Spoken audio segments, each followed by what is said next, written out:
नमस्कार। गाजीपुर जो बॉर्डर है उत्तर प्रदेश और दिल्ली का, इस बॉर्डर पर आप जान रहे हैं कि लगातार किसानों का आंदोलन जारी है और आज की सुबह जो है अल सुबह आप कहूँ कि 4 बजे सुबह से बारिश हो रही है लगातार। इस वक्त हम लोग जब यहाँ खड़े हैं तब भी हल्की फुल्की बारिश हो रही है और इस बीच जहाँ मैं अभी खड़ा हूँ ये जो जगह है आप देख सकते हैं कि ये जगह है NH24 और NH24 का 2 हिस्सा जो है गाड़ियों की आवाजाही के लिए खुला हुआ है, लेकिन एक हिस्से पर यहाँ आंदोलनरत किसान हैं। मैं चाहूँगा फारूक हमारे कैमरामैन आप जरा दिखाइए इस साइड कैसे लोगों की जो गाड़ियाँ हैं वो लगी हुई हैं और धरना प्रदर्शन का स्थल है। लेकिन उसके साथ साथ आपको बताऊँ कि किसान आंदोलन को लेकर के जितनी बातें आ रही हैं उसमें से एक जो प्रमुख बात है वो ये है कि कल किसानों का जो एक बड़ा सा ग्रुप है जिसमें आप जानते हैं कि संयुक्त किसान मोर्चा जो है पूरे देश का, वो 40 से ज़्यादा इसमें मोर्चाओं मतलब किसान के जो खासकर संगठन के लोग जो जुड़े हुए हैं वो उन लोगों की एक बैठक हुई, प्रेस वार्ता हुई और ये प्रेस वार्ता पहली बार दिल्ली के प्रेस क्लब में की गई है। और इस प्रेस वार्ता में क्या कुछ निकल के आया है, सबसे पहले ये हम बताना चाहेंगे कि इनका कहना है कि 26 जनवरी 2021 जो अभी आने वाला गणतंत्र दिवस है, इस गणतंत्र दिवस पे इनका दिल्ली मार्च होगा। अगर कल की जो बैठक है, आपको पता ही है कि कल 4 जनवरी को किसानों की बैठक है और इस बैठक में खासकर आपको पता है कि सरकार के बीच जो बैठक होनी है, सरकार और किसान के बीच बैठक होनी है, ये 8वें दौर की बैठक होगी और इस बैठक में क्या कुछ निकल के आएगा ये भी देखने वाली बात होगी। लेकिन साथ साथ किसान जो हैं वो अपनी मांग पे अड़े हुए हैं और उनका कहना है कि इस बैठक में अगर कोई निर्णय नहीं आता है तो उसके बाद हम अपने जो आगे की जो रणनीति है उसको हम आगे बढ़ाएंगे। माफ़ करें, बीच बीच में बारिश की बूंदें भी हैं जो आप तक हम पहुंचा रहे हैं और साथ साथ हम ये खबर भी आप तक पहुंचाने की कोशिश कर रहे हैं या दिखाने की कोशिश कर रहे हैं कि यहाँ इस तमाम तरह की असुविधा, मतलब बारिश है, कड़कड़ाती ठंड है दिल्ली की, उसके बीच कैसे किसान जो हैं वो डटे हुए हैं। और लेकिन सबसे पहले मैं यहाँ काफ़ी कुछ मैं चाहूँगा फारूक दिखाएं कि यहाँ जो 11 खासकर किसान हैं जो क्रमवत बैठते हैं सुबह 8 बजे से लेकर के शाम 8 बजे तक और शाम 8 बजे के बाद शाम 24 घंटे, तो 24 घंटे सुबह 8 से दूसरे सुबह 8 बजे तक बैठते हैं और खासकर इस आंदोलन स्थल पे ये जो हैं अनशन के साथ बैठते हैं, मतलब कुछ खाते पीते नहीं हैं और यहाँ बैठते हैं। तो ये खासकर 11 किसान यहाँ पे बैठे हुए हैं, इनसे भी बातचीत करेंगे। लेकिन साथ साथ आपको बता दूं कि कल जो प्रेस कॉन्फ्रेंस हुई है उस प्रेस कॉन्फ्रेंस में क्या कुछ निकल के आया है, क्या कुछ कहा गया है, वो आपको बताऊं कि 4 फरवरी को सरकार के साथ अगले दौर की माफ़ करें 4 जनवरी को यानी कल सरकार के साथ अगले दौर की बातचीत होगी। 6 जनवरी को KMP राजमार्ग पर ट्रैक्टर मार्च किया जाएगा। अगर बातचीत सफल नहीं रही तो उसके बाद सरकार के साथ वार्ता के प्रगति के आधार पर ये निर्णय लिया जाएगा कि 6 जनवरी को KMP राजमार्ग पर ट्रैक्टर मार्च करना है कि नहीं। अगर ये वार्ता कल की असफल हुई तो ये ट्रैक्टर मार्च निकालने की घोषणा है। उसके बाद आपको बताऊं कि 7 से 20 फरवरी तक देश जागृति अभियान पखवाड़ा किसान आंदोलन के तहत मनाया जाएगा। राष्ट्रव्यापी कार्यक्रम है ये और जिला स्तरीय धरना, रैलियां, प्रेस कॉन्फ्रेंस ये सब भी करने का विचार है। उसके अलावा 18 जनवरी को महिला किसान दिवस है, उसको भी बनाने की घोषणा की गई है। 23 जनवरी को सुभाष चंद्र बोस की जयंती है और किसान चेतना दिवस है। उसके अलावा 26 जनवरी को दिल्ली और देश भर के किसानों का जो है वो गणतंत्र परेड होगा। यानी ये गणतंत्र दिवस मनाने के बाद राजपथ पे जब आपको पता है कि इस दिन 26 जनवरी को चीफ गेस्ट के रूप में, मुख्य अतिथि के रूप में ब्रिटेन के प्रधानमंत्री बोरिस जॉनसन आ रहे हैं हिंदुस्तान और उनका जो कार्यक्रम होगा यानी 26 जनवरी का राजपथ पे जो कार्यक्रम होगा उस कार्यक्रम की समाप्ति के बाद किसान अपना कार्यक्रम शुरू करेंगे और वो 26 जनवरी यानी कि गणतंत्र परेड वो खुद निकालेंगे, ट्रैक्टर ट्रॉली के साथ आगे बढ़ेंगे दिल्ली की ओर। तो ये सब कुछ क्या कुछ होना है ये जानकारी आपको मैं दे रहा था। हमारे साथ यहाँ पे आपको बताऊं कि हम सीधे धरना स्थल पर हैं और ये मुख्य रूप से वो जगह है जहां किसान जो हैं वो आंदोलनरत हैं और लगातार पिछले 26 नवंबर से, आपको पता ही है कि आज 39वां दिन है, 39th day of this protest. तो ये 39वां दिन है और 39वें दिन भी इन लोगों का जोश जो है वो कम नहीं हुआ है। जबकि यहाँ जो हमारे साथ बैठे हुए किसान भाई लोग हैं ये अभी इस वक्त अनशन पर हैं और ये क्रम लगातार जारी है। ये 24 घंटे के अनशन पे रहते हैं, भूख हड़ताल जिसे कहते हैं उस पे रहते हैं, खाते पीते कुछ भी नहीं है। और बहुत सारे साथी लोग यहाँ हैं और आपको बताऊँ कि जो ये किसान महापंचायत के आप उधर देखेंगे चौधरी राकेश टिकैत राष्ट्रीय प्रवक्ता, उनकी फ़ोटो भी लगी हुई है। और साथ साथ उसी मोर्चे से हमारे साथ थोड़ा आप आगे आइए, आपसे बात करूं। और फिर साथ ही हमारे जो हैं यहाँ पे और लोगों से भी बात करेंगे।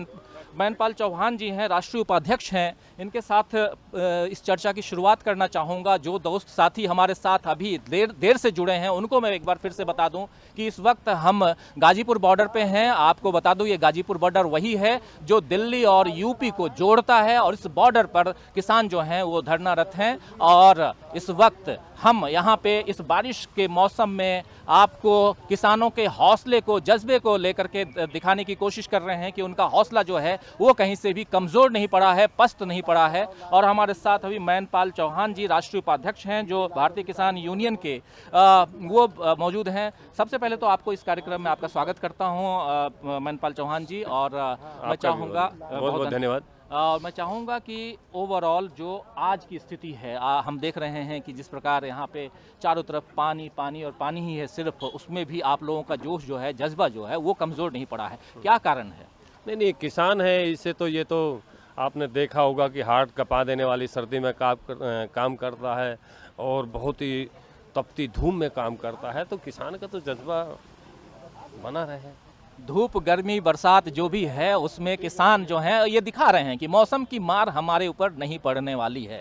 और ये साफ बैनपाल चौहान जी जैसा बता रहे हैं उससे साफ जाहिर हो रहा है। लेकिन चौहान जी, कल बैठक है, इस बैठक में निर्णय अगर निकल के नहीं आता है तो अभी मैं बता भी रहा था कि क्या क्या आगे की रणनीतियां आपकी हैं। कल जो प्रेस कॉन्फ्रेंस आपकी हुई है दिल्ली के प्रेस क्लब में, और उसके बाद जो कुछ निकल के आया है वो पूरे 26 जनवरी तक की प्लानिंग आपकी है, वो साफ समझ में आ रहा है। जो साथी हमारे साथ लेट से जुड़े हैं उनको बता दूं फिर से कि हम इस वक्त गाजीपुर बॉर्डर पे हैं और यहाँ से हम सीधा लाइव प्रसारण कर रहे हैं इस कार्यक्रम का। खासकर किसानों का जो आंदोलन चल रहा है इसको हम दिखाने और बताने की कोशिश कर रहे हैं कि इस मौसम में कड़कड़ाती की ठंड है दिल्ली में, उसके बाद बारिश की मार भी है, लेकिन किसानों का हौसला पस्त नहीं है। बैनपाल चौहान जी हैं हमारे साथ जो कह रहे हैं कि हमारा काम ही यही है कि गर्मी हो, धूप हो, बरसात हो, कुछ भी हो, हम डटे रहते हैं, अड़े रहते हैं और आज अपनी मांग पे भी अड़े हुए हैं। तो बैनपाल जी, आपके हौसले को सलाम करता हूं, लेकिन उसके साथ साथ मैं ये पूछना चाहता हूं कि अगर सरकार नहीं मानती है तो आगे क्या?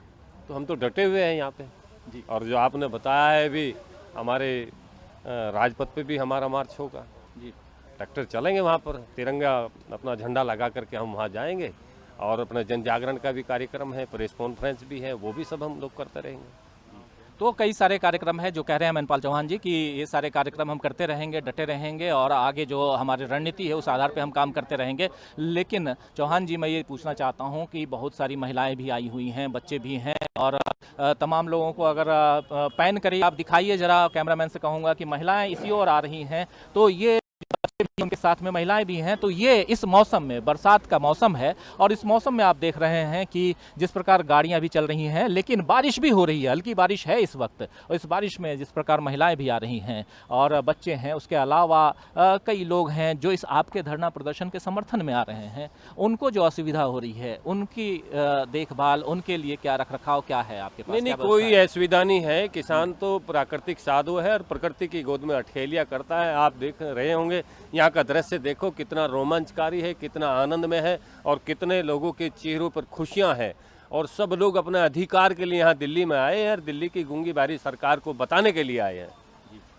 तो दिल्ली की गूंगी बहरी सरकार को बताने के लिए यहाँ आए हुए हैं और इनका कहना है कि जो ये ओवरऑल इस आंदोलन में जो भी लोग आ रहे हैं, चाहे आंदोलनरत हैं या चाहे समर्थन में आ रहे हैं, वो अपनी सुविधाओं के आधार पे आ रहे हैं और यहाँ हर तरह की सुविधाएं उपलब्ध हैं। आप जैसा जानते हैं कि खाने पीने से लेकर के रहने तक की सुविधाएं यहाँ हैं और बारिश की बूंदें भले पड़ रही हो यहाँ पे, लेकिन इन बूंदों से किसी भी प्रकार की कोई जो रुकावट इस आंदोलन में आने वाली नहीं है, ये साफ जाहिर हो रहा है। और भी कुछ साथी हैं, इन लोगों से भी बात करना चाहूँगा। सरदार जी, आपका नाम क्या है सबसे पहले ये जानना चाहूँगा। और आप तो अनशनरत हैं, आप इस वक्त भूखे हैं और नहीं, बैठे रहिए, कोई दिक्कत नहीं है। हाँ ठीक है, कोई बात नहीं। मेरा नाम अंग्रेज सिंह है, तहसील बहेड़ी, डिस्ट्रिक्ट बरेली से हूँ मैं। और हम लोग यहाँ 2 तारीख से डट रहे हैं और 3 तारीख को धरना, 2 तारीख आए हुए हैं यहाँ डटो। बारिश तो हमारा एक बचपन का हिस्सा है, बचपन से हम बारिश में पैदा हुए हैं, बारिश में जवान हुए हैं और बारिश हम लोग ना बारिश से डरते, ना गर्मी से, ना ठंड से। ये घर बैठे वाला ठंड है, हमें कोई ठंड नहीं है यहाँ पे। हम लोग हौसले बुलंद है हम लोगों के। तो ये देख रहे हैं कि हौसला जो है वो बुलंद है, ये कह रहे हैं, और यही कहना महेंद्रपाल चौहान जी का भी यही इनका भी कहना है। और जितने भी इनके साथी यहाँ बैठे हुए हैं इन सबसे मैं बात करूँगा बारी बारी से, सबको आपके सामने पेश करूँगा और इनके विचारों को भी आप तक पहुँचाने की कोशिश करूँगा।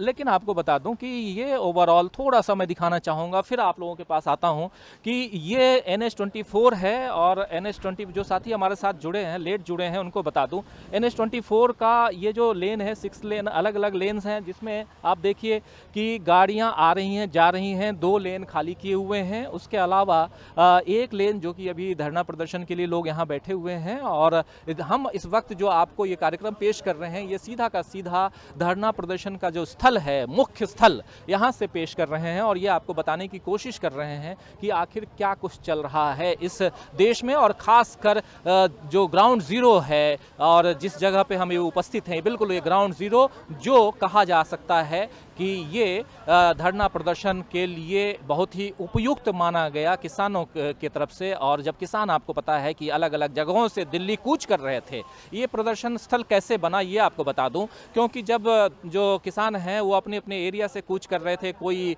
यूपी से आ रहा था, कोई पंजाब और हरियाणा से आ रहा था, कोई राजस्थान से आ रहा था, तो जो दिल्ली का बॉर्डर है उस बॉर्डर पे पुलिस के द्वारा इनको रोका गया। और उसको वहाँ पे रोकने के बाद जो स्थिति निर्मित हुई, जहाँ रोका गया वहीं पे इन लोगों ने बैरिकेडिंग की गई। RAF यानी रैपिड एक्शन फोर्स जो थी उनकी टीमें लगाई गई, इनके ऊपर अलग अलग तरह के लाठियां बरसाई गई। आपको पता है कि इनके ऊपर इस ठंड में पानी की बौछार हुई, यानी वाटर कैनन चलाए गए। तो इन सब के बाद जो स्थिति निर्मित हुई है वो साफ दिख रहा है कि किसानों का जो आंदोलन, इसके बाद भी आपको बता दूं कि किसान जो बैठे हुए हैं शांतिपूर्ण ढंग से बैठे हुए हैं, किसी भी प्रकार का गुस्सा रोष इनके अंदर दिखाई नहीं दे रहा है। ये अपनी मांगों को लेकर के अड़े हुए हैं, डटे हुए हैं, और ये कह रहे हैं लगातार कि हम तब तक डटे रहेंगे जब तक कि हमारी मांगे जो हैं वो पूरी नहीं हो जाती हैं। और आपको पता ही है कि इनका शांतिपूर्ण जो आंदोलन है इसमें पुलिस के डंडे बरसाए गए, इसमें वाटर कैनन चलाए गए, अलग अलग तरह की ज्यादतियां की गई, लेकिन कुछ भी यहाँ पे किसी भी तरह की बातें जो हैं इनकी तरफ से नहीं आई। प्रोटेस्ट बहुत ही शांतिपूर्ण चल रहा है और गांधीवादी तरीके से चल रहा है। लेकिन अभी देखिए कुछ नारेबाजी भी कर रहे हैं लोग, और यहाँ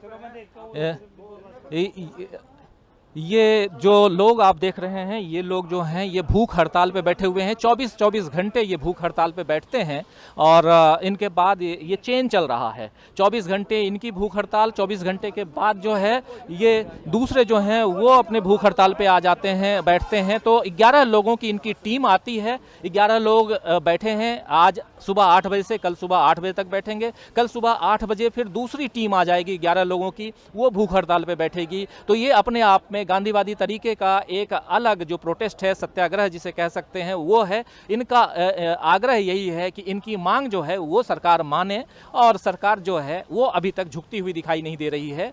2 मांगे माने जाने की बात आई थी 7वें दौर की जो वार्ता हुई थी, लेकिन उन मांगों पे भी क्या कुछ निकल के आया वो सामने नहीं आया है, क्योंकि लिखित आश्वासन अभी तक सरकार की तरफ से नहीं है। तो भाई साहब, मैं ये जानना चाहूँगा, सबसे पहले तो आप अपना नाम बताइए। राकेश गंगवार जी, मंडल अध्यक्ष, राष्ट्रीय किसान मोर्चा बरेली मंडल बरेली। बरेली से हैं राकेश गंगवार जी, मंडल अध्यक्ष हैं भारतीय किसान मोर्चा के। और आप भी बैठे हुए हैं भूख हड़ताल पे, लगातार आप देख रहे हैं सारे यहाँ पे जो हैं किसान नेता उपस्थित हैं हमारे बीच। और आपको ये जानकर के सुखद आश्चर्य होगा कि ये जितने भी लोग हैं ये इस वक्त अनशनरत हैं।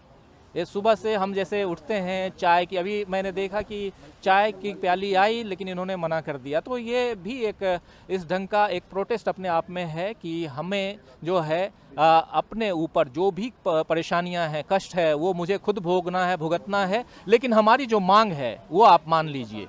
सही कह रहा हूँ राकेश जी? जी बिल्कुल सही कह रहे हैं। तो राकेश जी, बरेली से यहाँ तक क्या आप भी उस कूच में थे? उस जो आप लोग जब चले थे उत्तर प्रदेश से उसके साथ थे, या कब से आप हैं यहाँ पे? नहीं, हम इसमें दूसरे वाले बेड़ा में आए थे। जी जी, हमको 5 दिन होने जा रहे हैं, और इससे पहले हमारे साथी और आए थे। अच्छा। जी तो जी जी तो लगातार अलग अलग देखिए क्रमवार चल रहा है, लेकिन ये क्रम टूट नहीं रहा है और वही क्रम यहाँ पे इस धरना स्थल पे बना हुआ है। आज तो चूंकि बारिश का मौसम है, इसलिए आप यहाँ पे भीड़ नहीं देख रहे हैं उतनी, लेकिन जिन लोगों को यहाँ मंच पे उपस्थित होना चाहिए वो मंच पे उपस्थित हैं और ये क्रम चलता रहता है। अमूमन अगर जब बारिश ना हो, मौसम साफ हो, खुला मौसम हो, ठंड भले हो लेकिन मौसम खुला है, तो इसी मंच के सामने आप देखेंगे हजारों की भीड़ रहती है। लोग यहाँ से मंच से भाषण जब चलते हैं, अलग अलग नेता भाषण देते हैं, तो उस भाषण को लोग सुनते हैं, उनके साथ अगर नारे लगाने हैं तो नारे लगाते हैं, जोश भरने की कोशिश करते हैं, लेकिन मांग अपनी जो उनकी है उन मांगों पे अड़े हुए हैं, डटे हुए हैं। और इसी के साथ राकेश जी भी अपनी मांगों के साथ यहाँ बैठे हुए हैं। राकेश जी, मैं जानना चाहूँगा कि परिवार के और भी लोग हैं आपके होंगे जो घर पे होंगे, ये सवाल मेरे मन में बार बार उठता है कि क्या आपके इस आंदोलन को आपके परिवार के लोगों का भी समर्थन है? परिवार के लोग, मेरे पिताजी की उम्र 75 साल है। परसों उनकी रिपोर्ट मिली है, उनको लंग कैंसर पाया गया है, मगर फिर भी उन्होंने मुझे घर नहीं रुकने दिया। बोले किसानों की लड़ाई में आगे बढ़ के जाओ, मैं अपना इलाज ट्रीटमेंट करवाऊंगा और जैसी जब सपोर्ट होगी करेंगे। तो पूरा परिवार सपोर्ट कर रहा है और वो तो आने की स्थिति में नहीं थे, नहीं तो आते भी। तो सब लोग तन मन धन से हम लोग लगे। और रही जहाँ तक ये बात बारिश की बात, तो ये सत्ता के लोग कुछ दिन से ये उम्मीद लगाए बैठे थे, इनका मैंने कहीं बयान भी सुना था कि 2-4-6 दिन में ये किसानों को जब पानी लगाने की जरूरत पड़ेगी तो ये घर चले जाएंगे। इसलिए इंद्र देवता ने भी किसानों की सपोर्ट करने के लिए बारिश कर दी। अब ये पानी हमें 1 महीने तक जरूरत नहीं है, ये कल माने तो माने नहीं। देखना ये आंदोलन जो कहा है बाबा टिकैत ने, हमारे उनके बेटे राकेश टिकैत जी ने, कि 26 जनवरी को 1 करोड़ आदमी होगा, 1 करोड़ ही, क्योंकि हर तरफ से एक नारा लग रहा है इस समय बरेली में और बहेड़ी में। अभी हमारी बात हो रही है और वो लोग हमें भी बताए हैं कि ये नारा लगा दो आप। हमने क्या लगा दें? बोले निकलो बाहर मकानों से, जंग लड़ो बेईमानों से।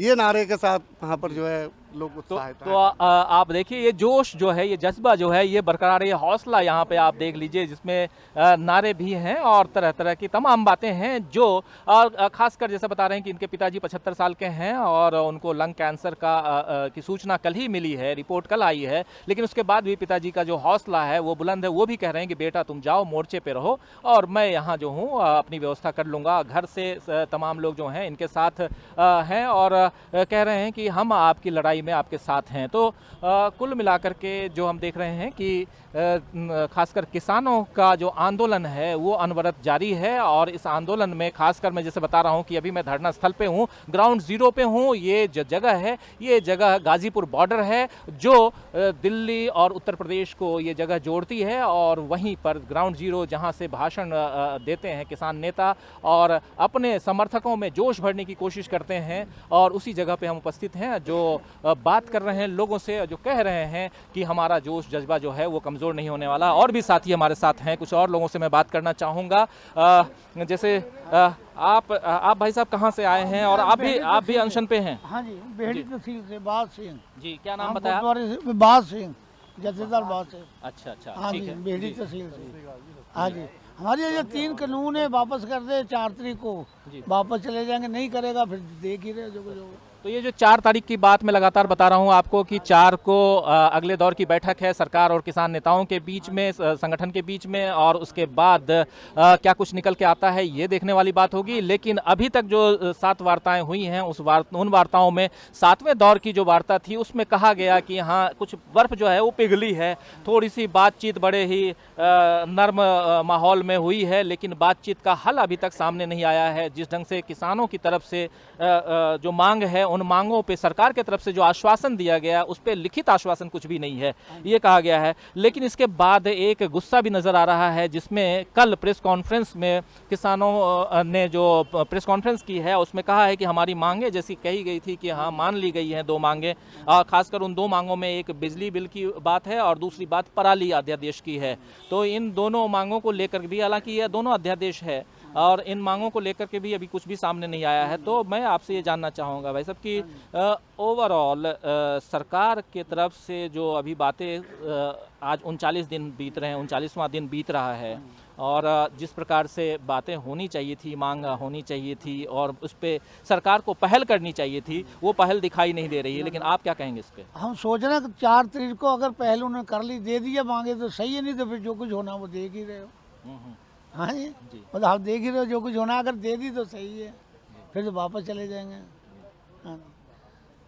लेकिन आप कह रहे हैं वापस चले जाएंगे, लेकिन और मांगे दे दी लिखत से तो चले हाँ, जाएंगे। मांगे अगर मांगे नहीं दे दी दी तो फिर नहीं दी तो बात बैठे ही- रहेंगे। फिर तो आपको सबको पता ही कहाँ तक पहुँचेंगे।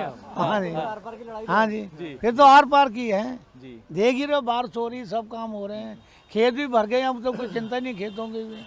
तो ये आपको ये बता दूं कि किसानों की एक मुख्य चिंता जो होती है कि खेत में पानी हो इस मौसम में, इस वक्त, और खेत में जैसा कि आप जान रहे हैं कि जो बारिश हो रही है, इस बारिश से कई बार जो है कहा जाता है कि बारिश जो है किसानों के चेहरे पे सिकन ला देती है बारिश, तो कई बार बारिश जो है वो खुशी भी लाती है। तो ये बारिश खुशी की है, और जैसा कि सरकार की तरफ से ये कहा जा रहा था कि मौसम की मार अगर पड़ेगी तो जो किसान जो हैं वो खुद ब खुद उठ करके चले जाएंगे, लेकिन इस मौसम की मार, जहाँ कड़कड़ाती हुई ठंड है, दूसरी तरफ बारिश हो रही है, उस बारिश और में किसानों के चेहरे खिले हुए हैं। इसलिए खिले हुए हैं क्योंकि किसानों के लिए उनके खेत में अगर पानी है तो आगे काम भी होगा और उनकी खेती होगी। हमारे साथ और भी किसान नेता हैं, इनसे भी बात मैं करना चाहूँगा।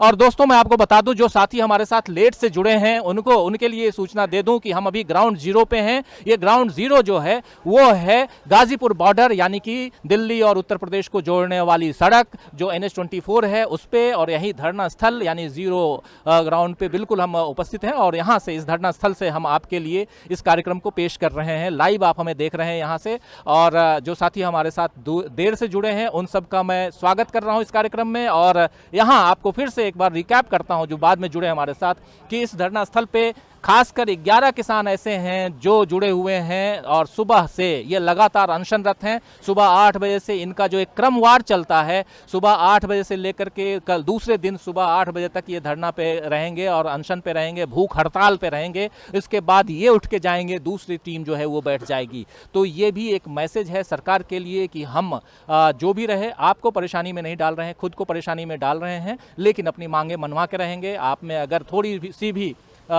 रहम वाली बात हो, अगर आपके मन में थोड़ी सी भी दया वाली बात हो, या अगर आप अपने अहंकार में चूर हैं तो दूसरी बात है। तो इन सब चीज़ों को सामने रखने की कोशिश बिल्कुल। तो आपके पास भी आऊँगा, और सही बात कह रहे हैं कि मौसम की मार के बावजूद, हमारे एक साथी भी साथ में जुड़े हुए हैं, उनकी बात भी ले रहा हूं कि मौसम की मार के बावजूद किसान यहां डटे हुए हैं। एक किसान नेता यहां हैं, आपसे जानना चाहूँगा, आपका नाम क्या है? सबसे राजेश सिंह तोमर, सीतापुर से राजेश सिंह तोमर हैं। आप देखिए, बरेली से हैं, सीतापुर से हैं, अलग अलग जगहों से लोग आए हुए हैं, और उनके बीच हम यहाँ मौजूद हैं और आप लोगों के बीच इस बातचीत को पहुंचाने की कोशिश कर रहे हैं। और आप जैसा जानते हैं कि ये जो जगह है, यहाँ कई जगह तो नेटवर्क की भी दिक्कत है, लेकिन यहाँ सौभाग्य से हमें नेटवर्क प्राप्त है, इसलिए हम आप तक पहुँच भी रहे हैं। तो राजेश तोमर जी, कब से हैं आप यहाँ पे? हम यहाँ 2 सप्ताह से हैं। 2 सप्ताह 2 सप्ताह से हैं, और ये आंदोलन जो है इसको मजबूती दे रहे हैं। किसानों ने बड़ा भरोसा किया था इस सरकार पर कि आय दोगुनी होगी, लेकिन केंद्र की सरकार, मोदी सरकार, किसानों के साथ धोखा किया, व्यापारियों के साथ GST लगा के धोखा किया, छात्रों के साथ, हर वर्ग इनसे परेशान हो गया है। और जब किसानों को छलने का कोशिश किया, लेकिन किसान बर्दाश्त नहीं कर पाए, आज सड़क पर आ गए हैं। और भारत कृषि प्रधान देश है, ये किसानों का देश है। ये सौभाग्य की बात है अगर वार्ता नहीं बनी, कल अगर केंद्र सरकार नहीं किसानों की तरफ ध्यान दिया, तो 26 जनवरी का जो प्रोग्राम बनाया गया है, हमारे किसान नेताओं ने कहा है कि कृषि प्रधान देश है, किसानों का हक बनता है, लाल किले पर अब की बार सौभाग्य किसानों का होगा, तिरंगा लहराया जाएगा। तो ये आप देखिए कि जैसा कह रहे हैं कि अगर 26 तारीख जो सामने है, लेकिन कल जो वार्ता होनी है उस वार्ता में क्या कुछ निकल के आता है, इसके बाद सब कुछ सामने आएगा। लेकिन फिर से आपको बता दूं, जो साथी बाद में जुड़े हैं, आपको बता दूं कि कल जो प्रेस कॉन्फ्रेंस हुई है किसानों की, दिल्ली में पहली बार किसान नेताओं की पहली प्रेस कॉन्फ्रेंस हुई। हालांकि इनकी प्रेस कॉन्फ्रेंस सिंघू बॉर्डर से हमेशा होती रही, लेकिन दिल्ली में करने की कोशिश इसलिए की गई कि जो कुछ और मीडिया का जो विंग है और भी दूसरे मीडिया वाले हैं वो भी जुड़ें और इस कार्यक्रम को आगे पहुँचाने की कोशिश करें। लेकिन ये दुर्भाग्य है कि मीडिया में जैसा कवरेज मिलना चाहिए वो कवरेज नहीं मिल पा रहा है। लेकिन साथ साथ आपको बता दूं कि 4 जनवरी को जो सरकार और किसानों के बीच वार्ता होनी है, उस वार्ता में अगर कुछ निकल के नहीं आता है और ये वार्ता अगर असफल रहती है तो क्या कुछ होने वाला है, ये जो साथी हमारे साथ बाद में जुड़े हैं उनके लिए मैं बता रहा हूं कि अगर वो वार्ता असफल रहती है तो 6 जनवरी को केएमपी राजमार्ग पर, केएमपी राजमार्ग जो है, हाईवे जो है, नेशनल हाईवे, उस पर ट्रैक्टर मार्च करेंगे। उसके बाद ये तब होगा जबकि सरकार के साथ वार्ता में क्या प्रगति होती है, प्रोग्रेस है, उस पर यह आधारित होगा। और उसके बाद फिर 7 मार्च से लेकर, माफ करें 7 जनवरी की बात कर रहा हूं, 7 जनवरी से 20 जनवरी तक देश जागृति अभियान, पखवाड़ा मनाएगी, ये किसानों का जो मोर्चा है ये मनाएगा। राष्ट्रव्यापी कार्य किया जाएगा जिसमें जिला स्तरीय धरना, रैलियां और प्रेस कॉन्फ्रेंस की व्यवस्था की गई है। उसमें 18 जनवरी को महिला किसान दिवस है, उसको मनाने की घोषणा हुई है। 23 जनवरी को आपको पता ही है कि सुभाष चंद्र बोस की जयंती है और उस दिन किसान चेतना दिवस भी है, मनाने की व्यवस्था की गई है। और 26 जनवरी को, जैसा कि राकेश जी भी बता रहे थे, कि दिल्ली और देश भर के किसानों की गणतंत्र परेड की घोषणा की गई है। यानी कि दिल्ली और देश भर के जो किसान हैं, जो बाहर से आए हुए हैं, वो गणतंत्र परेड करेंगे। और ये परेड खासकर राजपथ पे गणतंत्र दिवस मनाने के बाद जब प्रधानमंत्री जी और अपने मुख्य अतिथि बोरिस जॉनसन जो ब्रिटेन के प्रधानमंत्री हैं उनको लेके निकलेंगे, तो किसान अपने ट्रैक्टर ट्रॉली और अपने मोर्चा के साथ निकलेंगे और उस गणतंत्र परेड में वो हिस्सा लेंगे। और अलग अलग जगहों से, अलग अलग बॉर्डर पे, जो दिल्ली में किसान जो बैठे हुए हैं दिल्ली के बॉर्डर पे, वो चाहे ये बॉर्डर हो, यानी कि गाजीपुर बॉर्डर हो, चाहे सिंघू बॉर्डर हो, टिकरी बॉर्डर हो या चिल्ला बॉर्डर हो, और उधर जो राजस्थान का बॉर्डर है वो हो, NH 8 जो है, हर बॉर्डर पे मानेसर का है। तो इन सब जगहों पे आप जानते हैं कि अलग अलग जगहों से लोग, जो किसान हैं उनका मोर्चा है, वो आए हुए हैं और आएंगे। और वो उस दिन 26 जनवरी को, लेकिन ये 26 जनवरी को तब होगा जब कल 4 जनवरी को इनके बीच जो है बातचीत असफल रहती है। कुछ और साथियों को लेना चाहूँगा। एक साथी हमारे पीछे सबसे जवान, आपके पास भी आऊँगा, जवान नौजवान साथी हैं, आप भी हैं, आपके पास भी, क्योंकि ये कार्यक्रम हमारा 1 घंटे का है तो सबसे इत्मीनान से बात करूँगा। शायद 15-20 मिनट का वक्त गुजरा है, आधा घंटा गुजर चुका है, तो आधा घंटा भी हमारे पास है। आपका नाम क्या है सबसे पहले बताएं? मेरा नाम महिपाल गुज्जर है, मैं बरेली से हूँ। अच्छा, आप भी बरेली से हैं? जी। तो कब से हैं आप? मैं यहाँ पर 10-12 दिन से डटा हुआ हूँ और हम यहाँ पर तब तक पीछे नहीं हटेंगे जब तक सरकार हमारी मांगों को नहीं मानेगी। क्योंकि अगर हम आज पीछे हट गए तो हमारे आने वाली जो पीढ़ी होगी वो क्या खाएगी, वो भूखी मरेगी आने वाली पीढ़ी। और हम अपनी पीढ़ी को क्या खिलाएंगे, तो हमें आगे का भविष्य भी देखना है। इसीलिए हम जब तक पीछे नहीं हटने को तैयार, मतलब पीछे किसी भी हालत में हटने को तैयार नहीं है।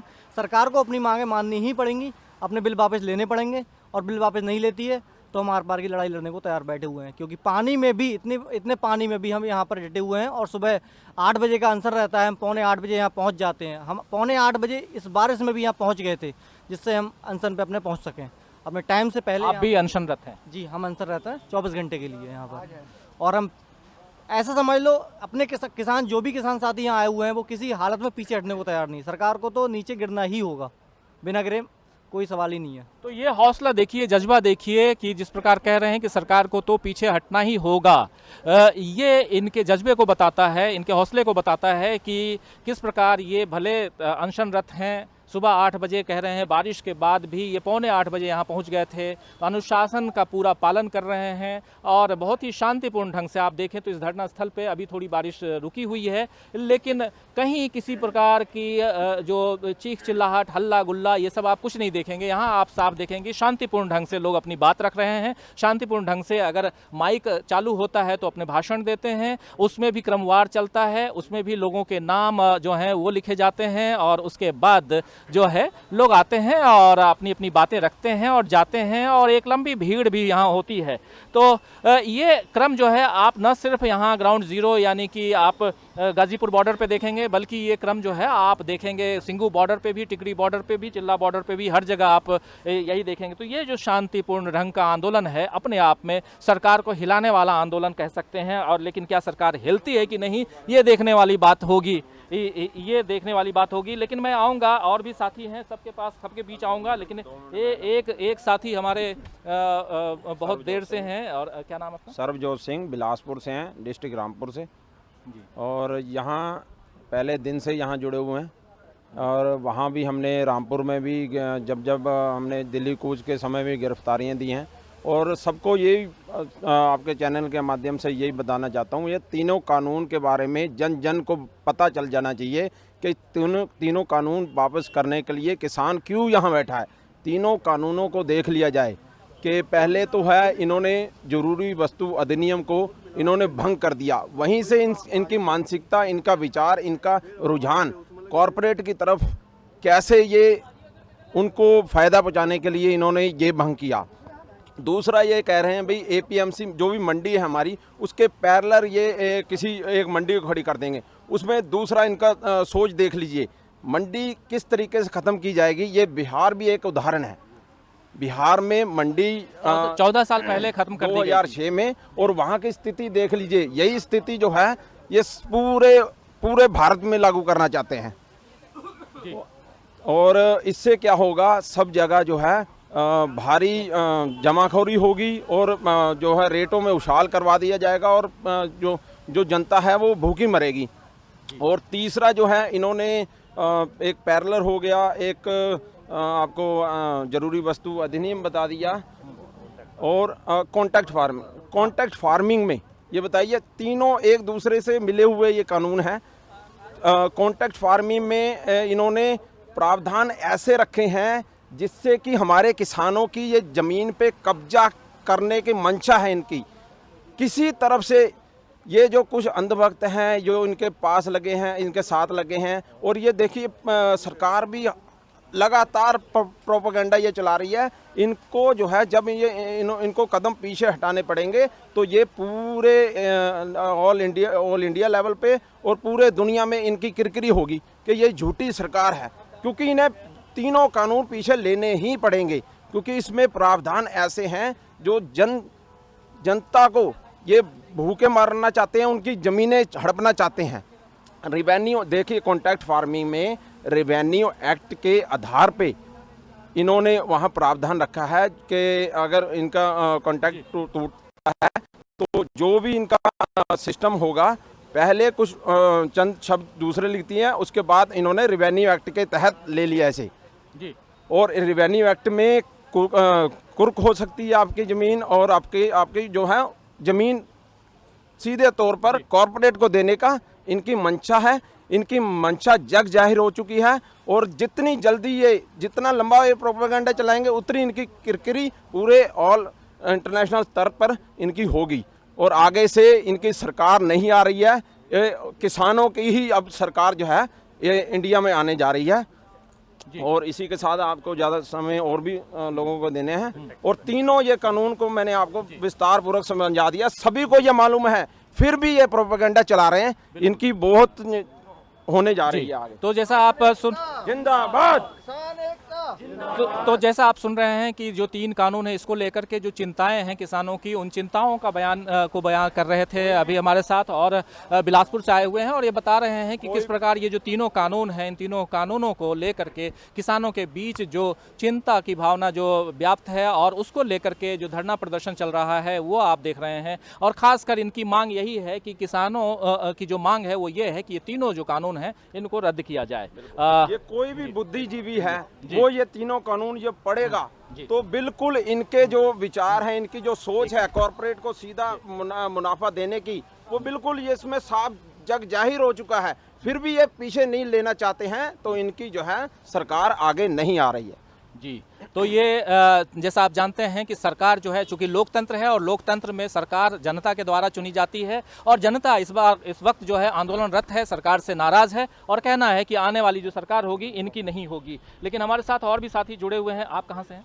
सो आई एम जगजीत, मेरा नाम जगजीत सिंह है। So I belongs to Bilaspur, but I came specially from Mumbai to for the protest actually over here. I'm by profession, I'm engineer, MBA, and I'm a lawyer also. So what is this? So actually if you read the bill, अगर आप bill पढ़ेंगे तो जन साधारण को bill पढ़ने के लिए बोलिए, उसको पता चल जाएगा कि कितना बायस्ड ये लॉ है। आप 1 मिनट रोकूंगा। दोस्तों, आप जैसा जानते हैं कि एक वकील जो होता है, एक एडवोकेट लॉयर जो होता है, वो कानून को बहुत गहराई से समझता है और एक एडवोकेट हमारे साथ में, क्योंकि ये प्रोफेशनली ये इंजीनियर भी हैं, MBA भी हैं और वकील भी हैं, तो कई सारे प्रोफेशन इनके साथ जुड़े हुए हैं और उसके साथ साथ इस कानून के बारे में ये बता रहे हैं। और इससे पहले भी हमारे एक साथी जो बिलासपुर से वो भी जुड़े हुए थे, उन्होंने भी इन तीनों कानूनों के बारे में बताया। लेकिन मैं ये मानता हूँ कि ये जो बताएंगे इसमें कुछ गहराई होगी। आप अपनी बात को आगे बढ़ाइए। सो सिंपल है, आप you don't forget about these farmers. So you just ask a simple guy to read a one-pager bill. This is only 12, hardly there is a 14 page in a one bill. There's 7 page in another bill. There's a 1 page in another bill in a Commodities Act. Ask the people, normal people, to read a one-pager. उसमें लिखा है कि आप so person who can stock there is a value chain participant or the processor. अब एक चीज़ बताइए मेरे को, गेहूं के केस में प्रोसेसिंग क्या होती है? गेहूं से आटा बनाना, दैट्स इट, राइट? कितना बड़ा प्रोसेसिंग है? Is it not buying a metal from there and making a ship, spaceship? It is that, is it that? Ask a simple person कि एक चीज़ बताइए, 11 चीज़ें हटा दी, क्या चावल और जो गेहूं है वो इसेंशियल कमोडिटी नहीं है क्या? And why that APMC comes into the force? APMC के फोर्स में आने का कारण क्या था? कि जमाखोरी ना हो, बिल्कुल, right? So you cannot accumulate the things which is essential for the everybody. So this gonna hit in a larger chunk of the people who are the weaker section of the society. So people gonna stock it when it's cheaper. It's like a stock market, right? For them. Right. So I buy a stock when it's at the lower price. I sell the stock which is a higher stake.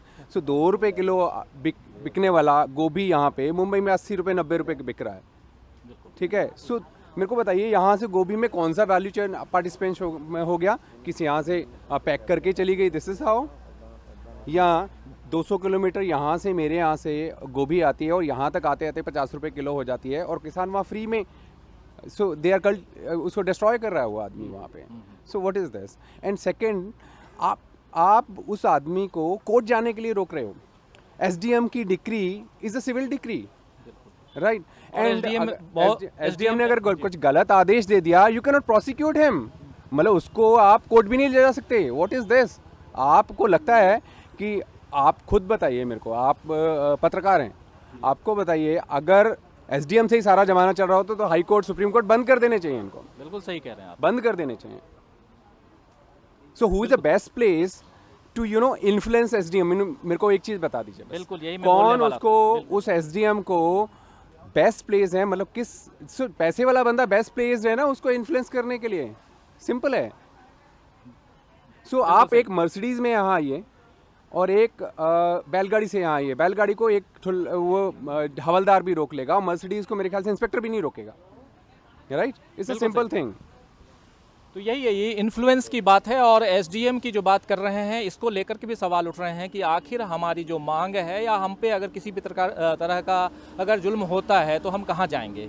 और court में जाने का प्रावधान इसमें नहीं है। जैसा आप जान रहे हैं, इस कानून को हमारे दर्शक जो हैं वो बहुत अच्छी तरह से जान रहे हैं और इन तीनों कानूनों को, इसीलिए तो इन तीनों कानूनों को रद्द करने की मांग लगातार किसान नेता कर रहे हैं, लगातार कर रहे हैं। और आप जान रहे हैं, लेकिन आप सबके पास आऊँगा, एक साथी बहुत देर से हमारे साथ हमारे पीछे खड़े थे, इनसे मैं बोला था कि मैं आपको लेके आऊँगा और आपसे बात करूँगा। और आपको बता दूं कि लगातार इस वक्त जो साथी बाद में जुड़े हमारे साथ, उनको बताऊं कि ये जो जगह है, ये जगह दिल्ली और उत्तर प्रदेश को जोड़ने वाली नेशनल हाईवे है और वहाँ पे ग्राउंड ज़ीरो पे हम हैं और इसे गाज़ीपुर बॉर्डर कहा जाता है और गाज़ीपुर बॉर्डर पे जो किसान धरनारत हैं, ये धरना स्थल है और यहाँ पे खासकर 11 किसान जो हैं वो लगातार 24 घंटे जो हैं वो अनशनरत होते हैं, भूख उपवास पे रहते हैं। उनमें से कुछ लोगों से आपको मिलवाया हूँ, कुछ लोगों से और मिलवाऊंगा, लेकिन एक सरदार जी हमारे साथ में हैं। आप कहाँ से आए हैं, क्या नाम है आपका? मैं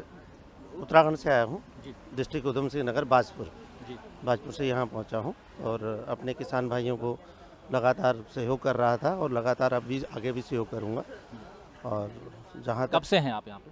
मैं 26 तारीख से लगातार हम यहाँ पर जी बीच में आ भी रहे हैं और जा भी रहे हैं, तो लगातार हमारा समर्थन है किसानों। पूरी व्यवस्था देख रहे हैं आप? जी, सभी के सहयोग से, हम नहीं देख रहे सर। नहीं, वो तो हाँ, सभी के सहयोग से पूरा सहयोग कर रहे हैं और पीछे से भी सहयोग करते हैं, क्योंकि अगर पीछे से सहयोग नहीं होगा तो आगे कैसे मूवमेंट बढ़ेगा, उसको भी जारी रखना पड़ता है। उसे भी जारी रखे हुए हैं, जो अगर सभी लोग हम यहाँ आके बैठ जाएंगे तो वो काम नहीं चल पाएगा।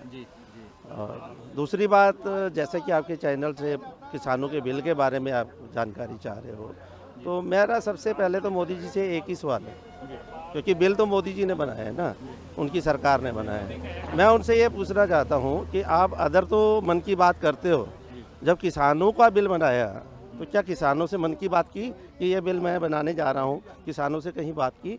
अगर नहीं की तो किसानों के लिए बिल बना, तो फिर उनसे बात क्यों नहीं हुई? सबसे बड़ी बात तो ये है।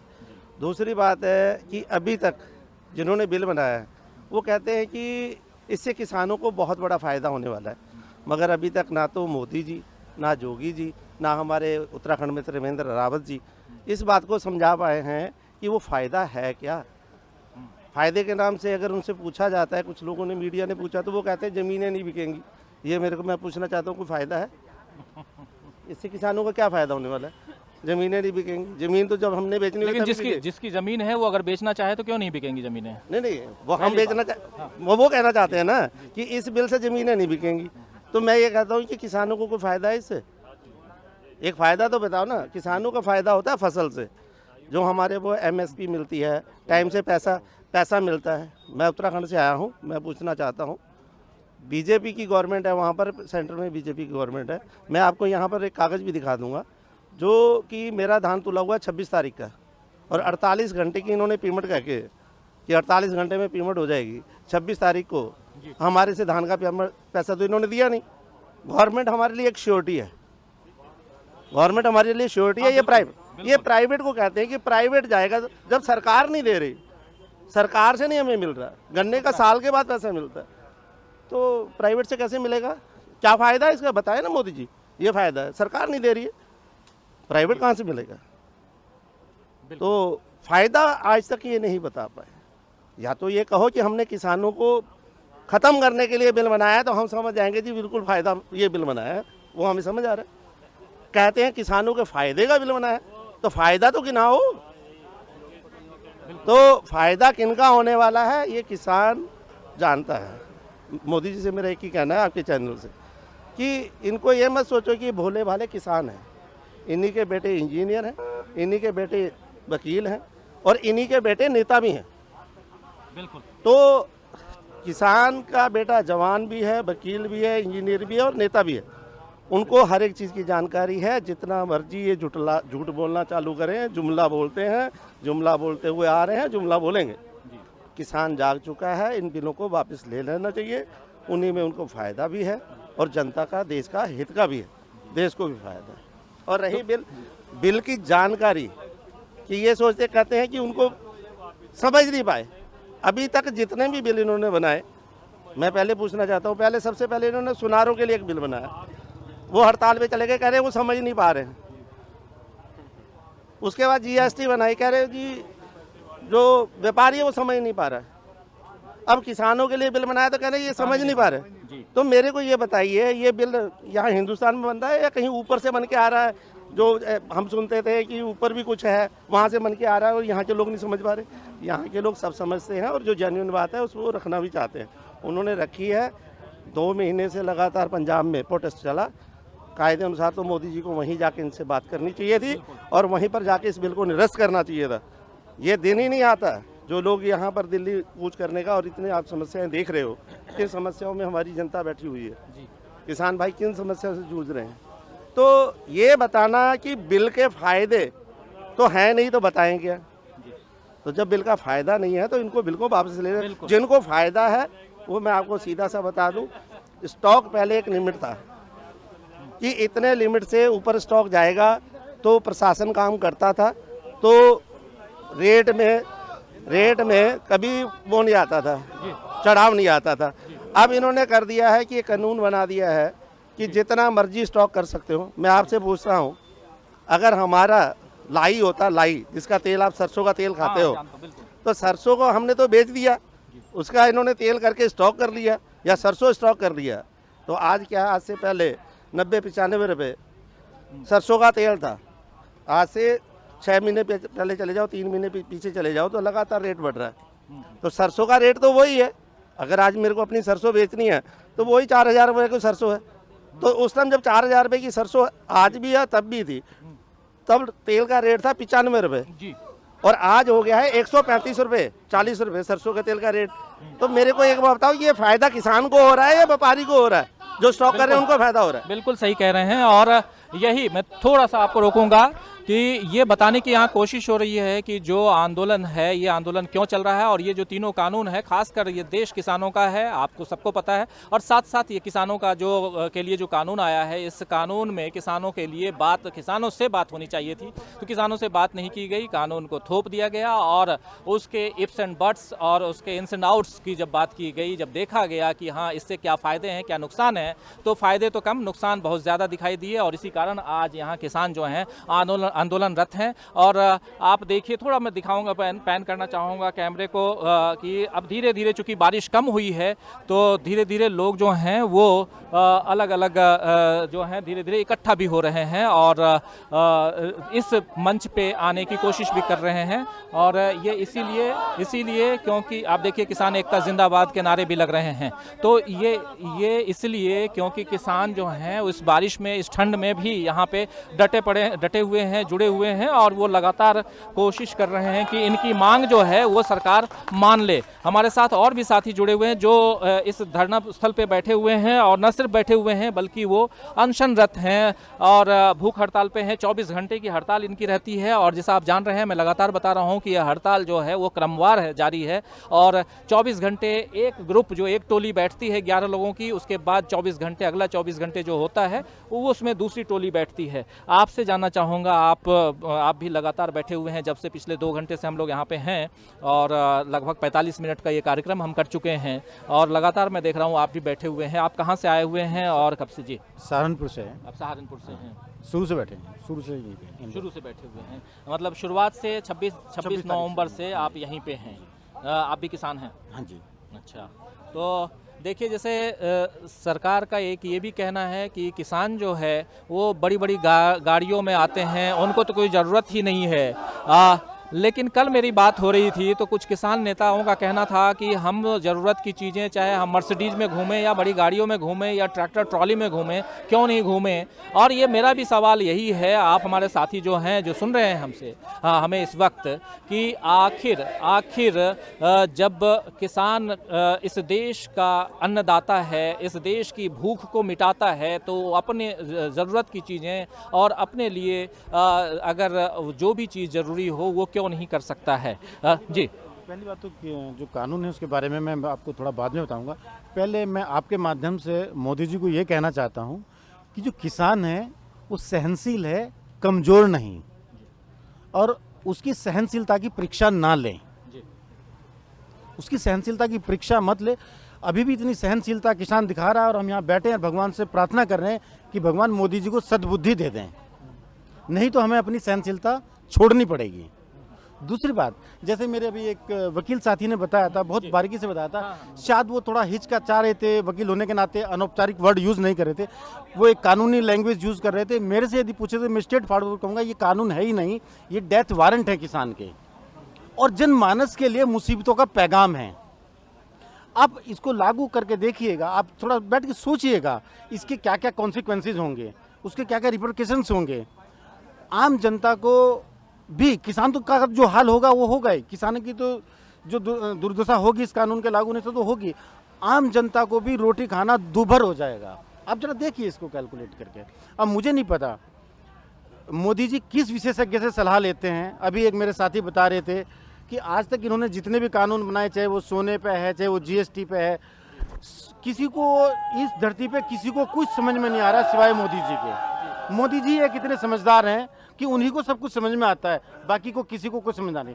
आज वो जो कानून लेकर आए हैं, उनका कोई भी मंत्री, उनका कोई भी विशेषज्ञ, कोई भी स्पेशलिस्ट आके एटलीस्ट उसके 2 फायदे तो बता दें। क्या फायदे हैं उसके? उनको खुद नहीं फायदे पता हैं। भाई आने वाले दिनों में होगा, अरे आने वाले दिनों में क्या होगा? अच्छे दिन आएंगे। आज तक तो अच्छे दिन आए नहीं हैं। कहाँ हैं वो अच्छे दिन? आप बता दो, किसने देखे हो तो बता दो। आप भी हैं, आप चलो पत्रकार हैं, हमें यहाँ पे इतनी भीड़ है, आप कहीं और जाके पूछ लीजिए भाई वो अच्छे दिन, अब वो 6 साल में नहीं आए तो आगे कैसे आ जाएंगे? तो ये एक लोगों को भ्रमित करने की इनकी एक वो है। बेसिकली क्या है जो हम मोटा मोटा समझ पा रहे हैं, ये अडानी अंबानी के चौकीदार बन के रह गए हैं। ये देश के प्रधानमंत्री हैं ही नहीं अब।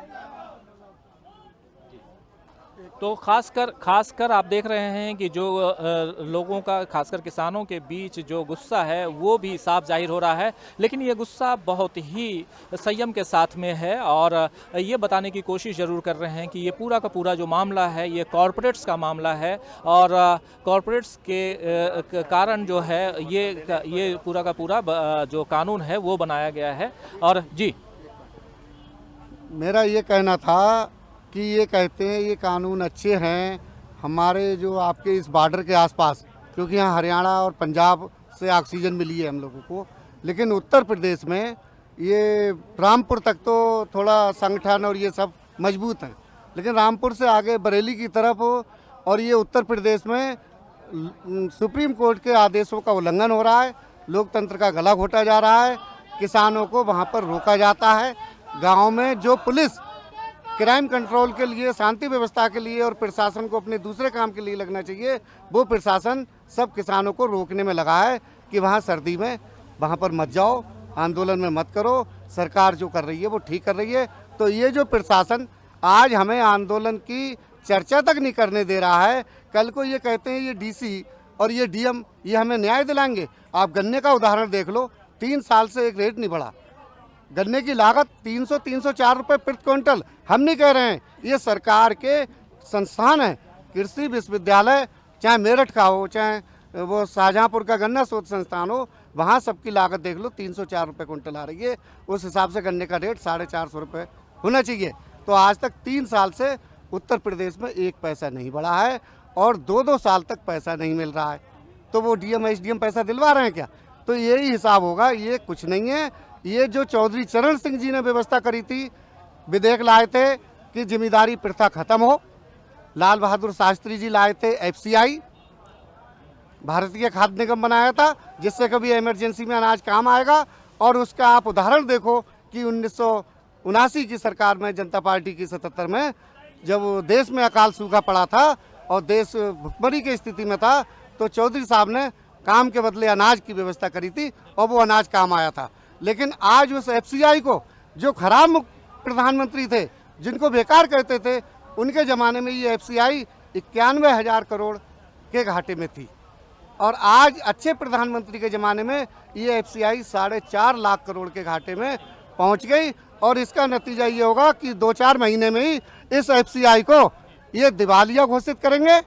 और जो कहते हैं कि एमएसपी हम ख़त्म नहीं कर रहे हैं, एमएसपी ख़त्म ये डायरेक्ट नहीं कर रहे हैं, लेकिन घुमा के परिस्थितियां ऐसी पैदा कर रहे हैं कि कानून बनाएंगे नहीं एमएसपी पे, और एफसीआई जब होगी नहीं तो खरीद करेंगे नहीं, तो मजबूरी में अडानी अंबानी को ही हमें अपना अनाज औने पौने में दाम देना पड़ेगा।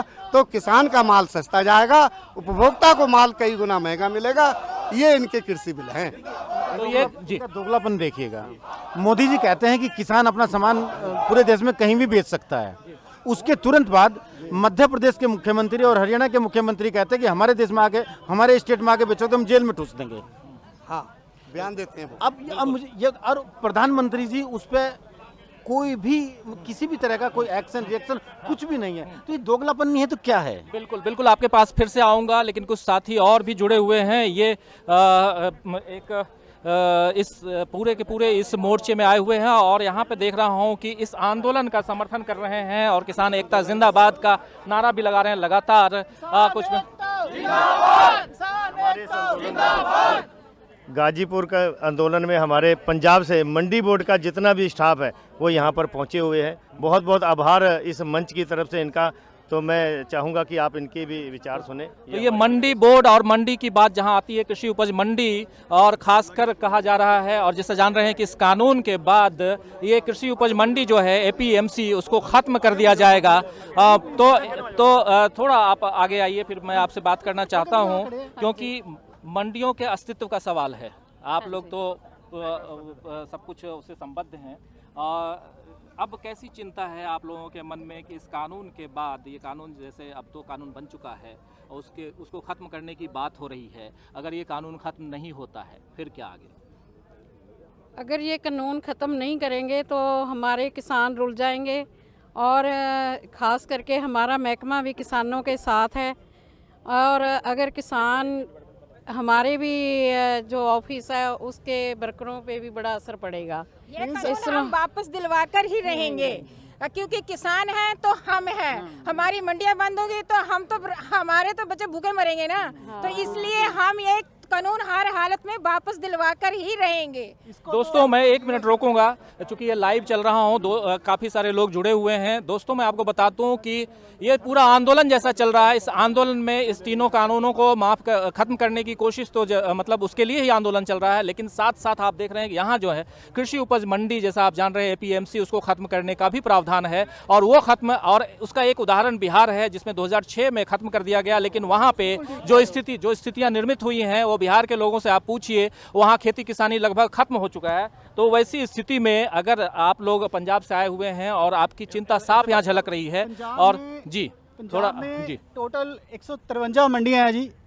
अगर 153 मंडियों में अगर स्टाफ की बात करोगे 4000 सरकारी एम्प्लॉय वहाँ पर काम कर रहे हैं।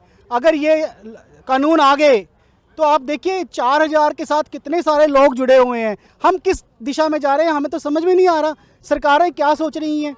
तो इस कानून को तो रद्द होना चाहिए ही चाहिए। और हम पंजाब मंडी बोर्ड मार्केट कमेटी पंजाब से सारा सरकारी कर्मचारी इस कानून को रद्द करने के पक्ष में हैं और हमेशा रहेंगे। जब तक ये कानून रद्द नहीं होगा हम किसानों के साथ आज भी खड़े हैं, कल भी खड़े थे और हमेशा रहेंगे। किसान एकता जिंदाबाद, किसान एकता जिंदाबाद, किसान एकता जिंदाबाद। लूटने वाला जाएगा, लूटने वाला जाएगा, कमाने वाला गुंडागर्दी, तानाशाही, किसान एकता।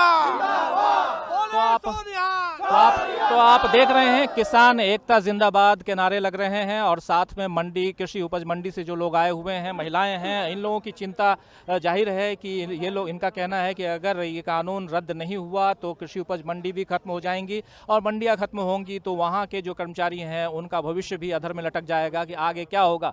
लेकिन साथ साथ एक सवाल और भी है, जहाँ जहाँ कृषि उपज मंडी है आप लोगों को पता है कि वहाँ जो ज़मीनें हैं, खासकर चूँकि ये एक पुरानी व्यवस्था है, ज़मीनें भी काफ़ी हैं और मंडियों के पास में है ना, और उस प्रॉपर्टी पे भी क्या सरकार की नज़र है?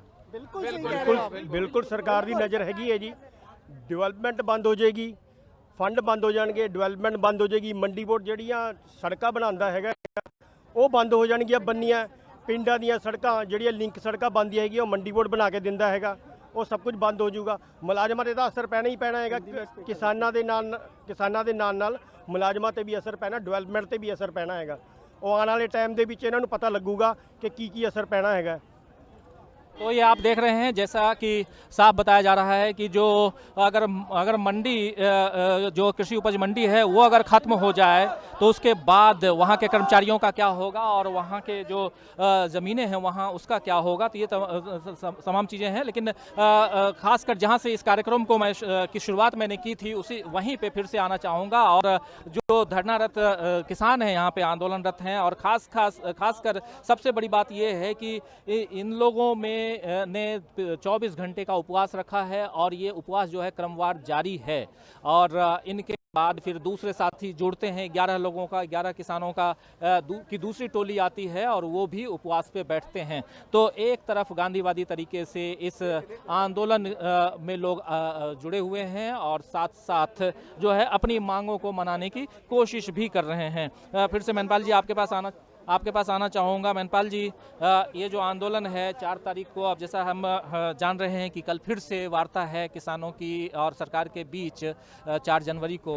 इस वार्ता में जैसे शुरुआत में मैंने पूछा भी था कि अगर कुछ नहीं हुआ तो आपको हम सबको पता है कि एक पूरी चार्ट आई हुई है जो मैं 2 बार ऑलरेडी पढ़ के सुना चुका हूँ अपने साथियों को, जो दर्शक हमारे साथ जुड़े हुए हैं, जो देख रहे हैं कि ये जो आगे क्या करना है। 6 तारीख को क्या करना है, 7 से 20 तक क्या है, 26 तारीख को आपका गणतंत्र परेड भी निकलना है। लेकिन इस मौसम की मार में आप लोग डटे हुए हैं। कई साथी जो हैं, मैं एक दूसरी व्यवस्था और उसके साथ साथ तकलीफ़ों की बात करना चाहूँगा। दूर तक पीछे हम लोग अभी गए थे तो टेंट लगे हुए हैं और कई लोग उसमें जो रात की ड्यूटी में जगह होंगे वो सो रहे हैं, लेकिन पानी जो है वो अंदर भी जा ही रहा होगा जितनी बारिश हुई है।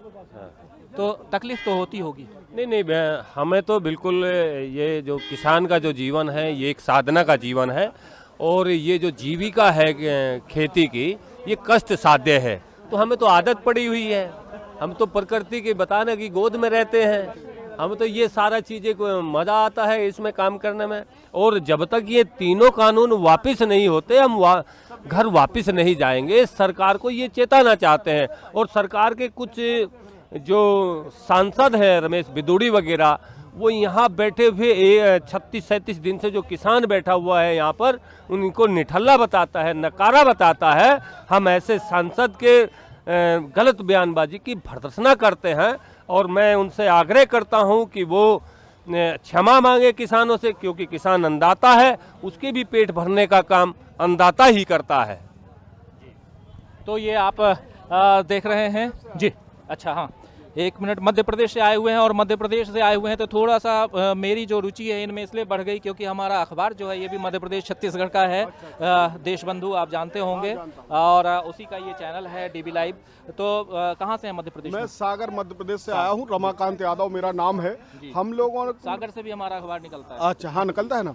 तो ये जानकारी तो थी कि आंदोलन चल रहा है यहाँ।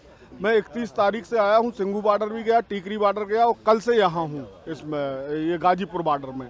तो बात क्या है, इस आंदोलन को जैसे अन्य आंदोलन हुए कई तरीके से सरकार है उन आंदोलनों को बदनाम कर देती है। हम लोगों की जानकारी में आया कि इस आंदोलन को भी खालिस्तानियों का आंदोलन, सिखों का आंदोलन, जाटों का आंदोलन, कहीं कोई आंदोलन बता रहे हैं और कहीं कह रहे हैं इसमें पाकिस्तान की फंडिंग है, कहीं कहते हैं चीन की फंडिंग है। ये बात सुन के हम लोग आए हैं, हमारे साथ और भी लोग आए हैं और हम लोगों का यही कहना है कि पूरे देश के किसान की ये मांग है, ये तीनों काले कानून वापस हों, MSP लागू हो और जो यहाँ के किसानों ने मांग रखी है उसके समर्थन में हम मध्य प्रदेश के किसान भी हैं और ज़रूरत पड़ेगी या कल 4 तारीख है, 4 तारीख को मोदी को हमारी बातों को मानना होगा। और यदि इसी तरीके से तारीख पर तारीख देते हुए नया बहाना तैयार करने वाले हैं कि ब्रिटेन में स्ट्रेन आ गया, नया कोरोना आ गया है जिससे किसान बिखर जाए, हम पीछे हटने वाले नहीं हैं। किसी भी कीमत पर हम पीछे नहीं हटेंगे, हम आखिरी दम तक लड़ेंगे। तो ये आप सुन रहे थे, सागर मध्य प्रदेश से आए हुए हैं और इनका कहना है कि अगर कल की वार्ता जो है वो असफल होती है तब भी पीछे नहीं हटेंगे, चाहे वो मुंबई माफ़ करें, लंदन से स्ट्रेन क्यों ना आ जाए। आपको पता ही है कि कोरोना के एक नया वायरस है स्ट्रेन, जिसके बारे में भी बात चल रही है, वो भले क्यों ना आ जाए, लेकिन हम अपनी मांगों पर डटे हुए हैं और किसानों के साथ हैं। और साथ साथ एक साथी और जुड़ गए हैं हमारे साथ में। आपका नाम क्या है? मेरा नाम रछपाल है और मैं आगरा से आया हूँ। और कहाँ से? आगरा से और मैं किसान के सपोर्टर में आया हूँ और मैं खुद किसान हूँ, ऊपर में किसान हूँ। मैं ये धरना मतलब सम्मिलित होने के लिए, तो मैं ये कहूँगा सरकार से कि जब किसान के कहते हैं फायदा, जब किसान को तुम्हारा फायदा नहीं चाहिए तो उसको वापस क्यों नहीं ले लेते, पीछे क्यों पड़े हो? दूसरी बात, हाँ, और जब जैसे बाजार में जाते हैं आप, बड़े शहर में जाइए तो वो मजमे वाला पुड़िया बेचता है, पुड़िया ले लो, और वो मजमा लगाता है, फिर कहता है जी 50 रुपए की पुड़िया है, इससे दर्द भी बंद हो जाएगा, पेट भी ठीक हो, सारी मर्जी, जैसे डॉक्टर की जरूरत ही नहीं, उस पुड़िया से ही सब ठीक हो जाएगा। जब वो उसमें राख वाख कुछ दे देता है कि लो भाई अब जबरदस्ती क्या भाई, नहीं ले रहा कोई, लेने वाला नहीं ले रहा तो जबरदस्ती काहे को थोप रहे हो? है? जब किसान की आय दुगनी होती है, किसान की आय दुगनी होती है उसकी पैदावार से, ये काला बाजारी, ये दूसरी चीजें बंद कर दो, वो अपने आप आलू जब किसान के पास था तो 10 रुपए किलो, जब खरीदा उसका 10 रुपए किलो, बाजार में आ गया तो वो 35 रुपए किलो, 40 रुपए किलो, तो उसका रेट उसको 40 रुपए किलो दे दो ना, उसकी तो 3 मंजिल बन के खड़ी हो जाएगी। 40 रुपए किलो किसान को देखो उसका जो रेट है उसको किसान को दे दो, देखो कैसे माला माल होता है किसान। लेकिन नहीं हो रहा, ये कालाबाजारी रोक दो और ये जो षड्यंत्रबाजी रोक दो, और जैसे सादा किसान है वैसे सादे तुम हो जाओ। किसान ने इसीलिए बैठाया था कि जब तो बड़ा अच्छा चेहरा था, किसान ने बैठा था, हमने भी सपोर्ट किया था, वोट भी किया था। लेकिन अब ये थोड़ी था कि पूंजीपतियों को सारा कुछ बेच देगा, अडानी अंबानी की सरकार, ये हम तो किसान की सरकार समझ रहे थे जी। तो ये जो आप सुन रहे हैं कि जो एक भय है, एक डर है, और खासकर जनता के द्वारा बनाई गई ये सरकार, जनता आज उससे नाराज है, तो सरकार को ये सोचना चाहिए, क्योंकि आप जनता के चुने हुए लोकतंत्र में आप प्रधानमंत्री के पद पे बैठे हुए हैं, और ये आप अगर जनता के बारे में नहीं सोचेंगे तो ये बातें सामने आएंगी ही। कुछ साथी और जुड़े हुए हैं, और जो लोग इस धरना प्रदर्शन पे में बैठे हुए हैं, खासकर धरना स्थल पे, और आपको बता दूं कि इस धरना स्थल पे जो हैं वो 11 लोगों की टोली है जो अनशनरत है, और इसमें से आप भी हैं शायद, है ना? थोड़ा सा आप आगे आ सकते हैं जी। तो दोस्तों, आपका नाम क्या है? मेरा बलदेव सिंह जी। बलदेव सिंह जी कहाँ से हैं? डिस्ट्रिक्ट बरेली से। देखिए, बरेली से हैं बलदेव सिंह जी, और ये भी 24 घंटे के अनशन पे बैठे हुए हैं। और बलदेव जी, आपसे जानना चाहूँगा कि अब बरेली से हैं और इस बारिश में मौसम की जो मार है वो जो है वो पड़ रही है, उसके बाद भी आप बैठे हुए हैं जी। सर जी, अगर ये कानून इतने अच्छे हैं तो सरकार हमें स्वामीनाथन की रिपोर्ट के अनुसार C2 फार्मूले से MSP रेट पे गारंटी कर दे तो क्या नुकसान है इनके लिए? किसानों की मांग, अगर हमें फायदे देना चाह रहे हैं तो MSP की गारंटी कर दें। और आप सब किसान साथियों से पूछ रहे हैं, अगर इनको नुकसान नहीं है, अगर हमें फायदे पहुँचाना तो उसी से स्वामीनाथन रिपोर्ट से C2 फार्मूले के साथ हमें MSP गारंटी कर दें तो हमें कोई नाराज़गी नहीं इन सरकारों से भी। बाकी जब तक ये हमारे MSP की गारंटी नहीं करते हैं, जब तक हम जाने वाले नहीं हैं। हाँ, तो MSP की जो बात आप जान ही रहे हैं कि लगातार सरकार से मांग है किसानों की, और वो कह रहे हैं किसान की हमारी जो मांग है। हाँ, एक मिनट का टाइम मांग रहे हैं, लेकिन मैं जानना चाहता हूं, और मैं ये इसीलिए सबसे बात करना चाहता हूं क्योंकि सबकी अपनी विचारधारा और के साथ साथ सबके अपने अपने विचार हैं, जो विचार आप तक आना चाहिए। आपका नाम क्या है, सबसे पहले जानना चाहूँगा। मेरा नाम है सुखदेव सिंह जी, भेड़ी क्षेत्र बरेली से। बरेली से आप भी जी जी। तो आप भी इसमें हैं, अनशन वाली टीम में हैं? अनशन में तो नहीं है, मेरे साथी हैं जी, जो 2-3 साथी हमारे हैं। हम थोड़ा प्रवक्ता के रूप में बोलते हैं थोड़ा। अच्छा। हाँ, हम अगर 2-4 मिनट टाइम तो बोल सकते हैं। हाँ, बिल्कुल। ऐसे है, प्रधानमंत्री जी जो हमारे मोदी जी, जिसको हमने बनाया, अपना समझ के हमने बनाया है, लेकिन जो हमारे साथ वादे करे हैं किसी वादे पे पूरे नहीं उतरे। जब 14 में उन्होंने इलेक्शन में आना था तो ये कह रहे थे कि हम कर्जा मुक्त करेंगे, जो विदेशों से काला धन वापस लाएंगे, 15-15 लाख खातों में देंगे। हाँ, बिल्कुल। हाँ, नहीं दिया किसी को। दूसरी बात, इन्होंने कहा स्वामीनाथन की रिपोर्ट लागू करवाएंगे। लेकिन स्वामीनाथन की रिपोर्ट जब टाइम आया तो इन्होंने सुप्रीम कोर्ट में अपना हल्फनामा, शपथ पत्र लगाया कि हम दे नहीं सकते। पहले उन्होंने कहा था हम देंगे, फिर नहीं दे सकते। दूसरी बात, इन्होंने ये भी कहा था कि किसानों को जो मतलब स्वामीनाथन की रिपोर्ट क्या चीज़ है पता? स्वामीनाथन की रिपोर्ट ये है कि जो काश्तकार का 1 एकड़ का जो कीमत है उसका ब्याज, और जो उसका ट्रैक्टर इम्प्लीमेंट लगते हैं उसका ब्याज, और उसके बाद कॉस्ट ऑफ प्रोडक्शन, जो खेती में खर्चा लगता है, उसकी लेबर लगती है, बिजली का जो भी खर्चा, ये सब डाल के तो उसको कहते हैं स्वामीनाथन की रिपोर्ट, जो उन्होंने इसकी जो 2007 में बन के आ गई थी। लेकिन कांग्रेस ने नहीं लगाई, और इन्होंने वादा करा था हम लगाएंगे, इन्होंने भी लगाई। इन्होंने आगे अपना हल्फिया बयान दे दिया कि हम नहीं लगा सकते। जब आप बने, आप इतना बड़ा झूठा क्यों वादा करा हमारे साथ? ठीक, फिर भी हमने इनको जिताया, इनको जिता दिया, फिर दोबारा जिता दिया कि चलो इतनी सब सहन करने के बाद भी जो है अब तो इन्होंने बिल्कुल हमारा बिल्कुल सत्यानाश करने पे तुल गए हैं। ये जो कृषि कानून तीनों इतने बेकार हैं, कॉरपोरेट को दे देना है, हम बिल्कुल खाली हो जाएंगे। बेरोजगारी बढ़ेगी, समझेगी, बेरोजगारी बढ़ेगी और महंगाई इतनी बढ़ेगी कि क्योंकि एक ही आदमी के कब्जे में सब कुछ होगा, मोनोपोली हो जाएगी, एकाधिकार हो जाएगा, तो महंगाई बढ़ेगी कम होगी, सब आदमी बेरोजगार हो जाएंगे।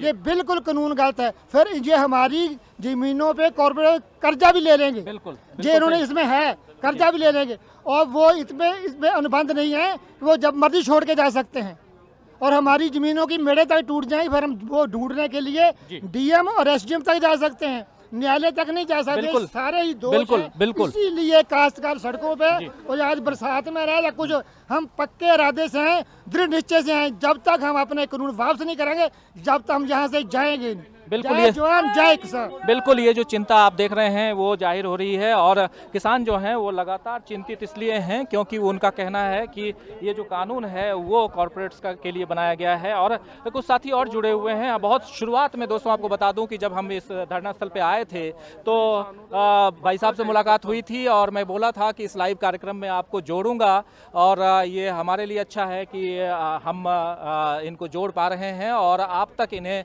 इन सब से परिचय करवा पा रहे हैं। इनकी पूरी टीम है, टोली है जो यहाँ पे इस बारिश में भी, अभी हालांकि हल्की धूप निकली है, थोड़ा सा मौसम जो है वो खुशनुमा हो गया है, लेकिन खुशी जो है बारिश के बाद भी चेहरे पे जो किसानों की झलक रही है क्योंकि ये बारिश किसानों के लिए बहुत उपयोगी है, किसानों का कहना है। और उस हिसाब से ये जो तकलीफ़ें यहाँ पे हैं उन तकलीफ़ों के बाद भी चेहरे पे कहीं भी शिकन नहीं है, खुशी है।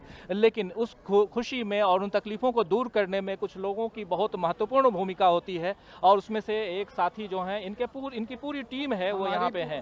आगे मैं इंट्रोडक्शन दे देता हूँ। हम दिल्ली का सबसे बड़ा इंडस्ट्रियल एरिया है बवाना इंडस्ट्रियल एरिया। हमारी टीम शुरू दिन से सेवा में लगी है। जब कोविड चालू हुआ तब भी हम फ्री सेवा सैनिटाइज़र की, सैनिटाइज़र मशीन्स की।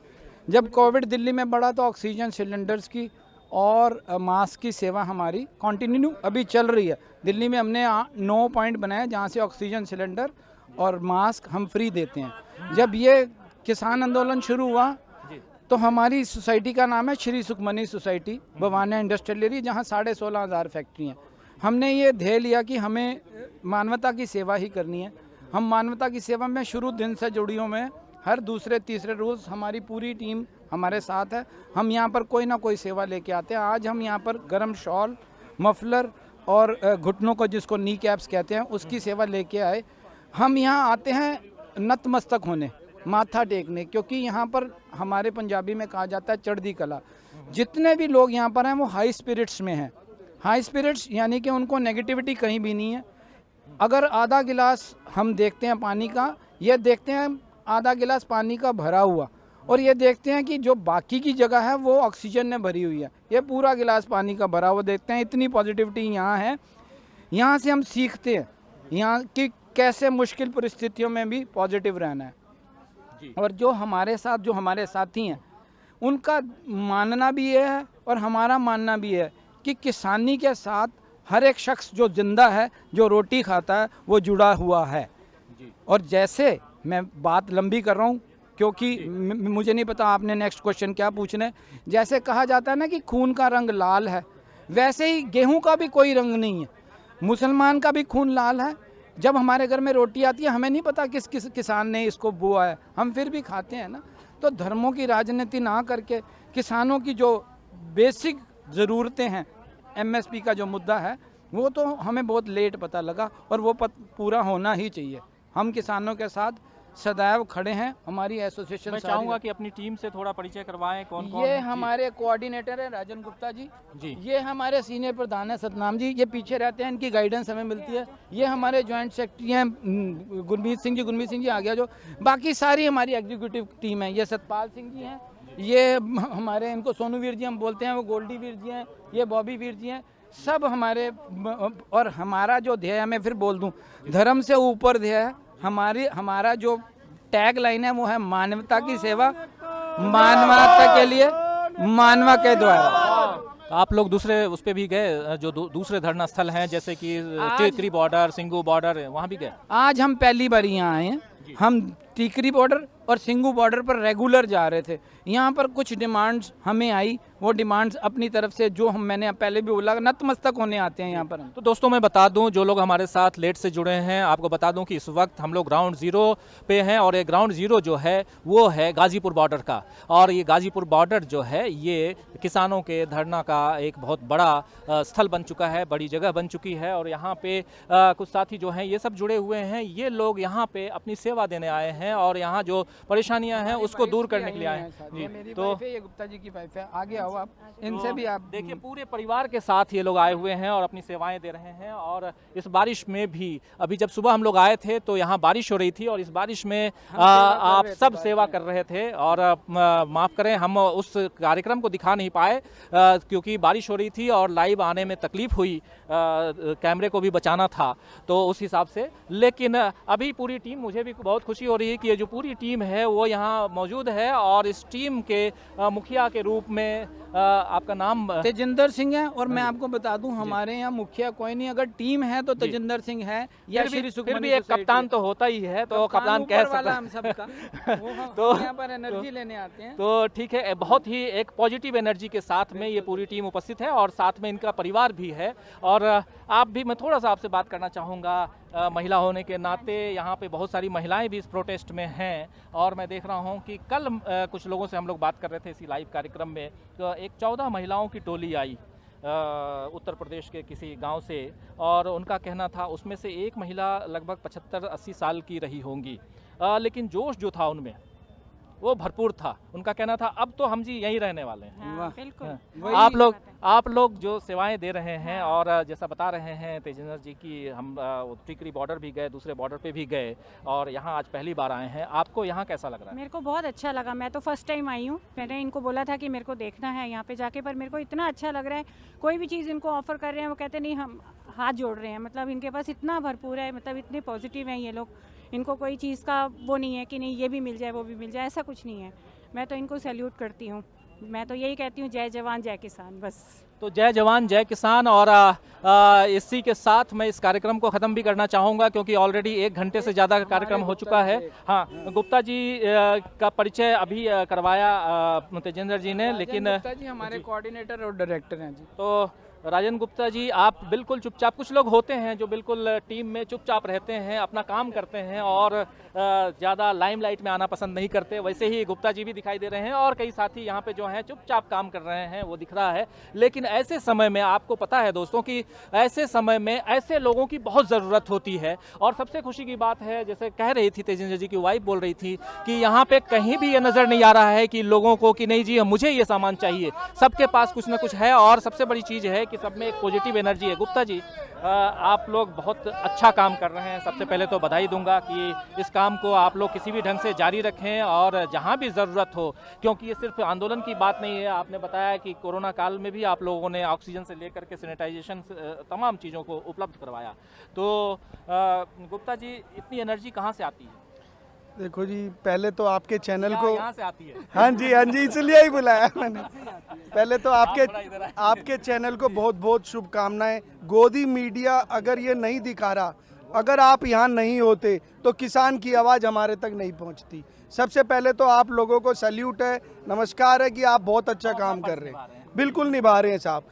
अब फिर एक हमारी मिसेस गुप्ता हैं, ये अच्छे से बताएंगी अब। हाँ, तो वही मैं पूछ रहा था मिसेस गुप्ता की इतनी एनर्जी जो है, चुपचाप है। गुप्ता जी को सुबह भी मुलाकात हमारी हुई, चुपचाप इन्होंने परिचय करवाया, ये खड़े थे चुपचाप अपना। वैसे सीनियर प्रधान है, सबसे चुप ये रहते हैं, पीछे रहते हैं। तो उनसे भी पूछता हूँ, 65 ईयर नहीं है, चुपचाप इतना काम कैसे कर लेते हैं? भाई जो रोटी हम खाते हैं घर में वो ये किसान भाई हमारे लिए बनाते हैं। देखिए, अगर वो नहीं उगाएंगे तो हम नहीं खा पाएंगे। तो शायद वही चीज़ है जो मोटिवेट कर रही है यहाँ आने के लिए बार बार। वो एनर्जी शायद वहीं से आ रही है क्योंकि वो हमारे अन्नदाता हैं, तो उनको सपोर्ट करना हमारा पहला फर्ज है। जो भी अन्न खाता है उसको, अन्न की कीमत हम कैसे चुका सकते हैं? पैसे दे के नहीं चुकाई जा सकती। इनके साथ रह के यहाँ पर इनकी सेवा करके थोड़ा सा जो है हम अपना नतमस्तक होकर इनसे एनर्जी ले सकते हैं। अन्न की कीमत हम दे नहीं सकते। जैसे जवान को हम कहेंगे हम सैलरी दे रहे हैं, पर मरने के लिए सैलरी तो नहीं दे रहे ना। हाँ, बिल्कुल। वैसे ही जो अन्न ये उगा रहे हैं वो अन्न की कीमत हम नहीं चुका सकते। हमारे सतनाम सिंह जी सीनियर प्रधान। जी, आप काफ़ी सीनियर हैं यहाँ पे इस टीम में दिखाई दे रहा है, और लेकिन इस ठंड में और इस बारिश में आप यहाँ मौजूद हैं, ये सबसे बड़ी बात है।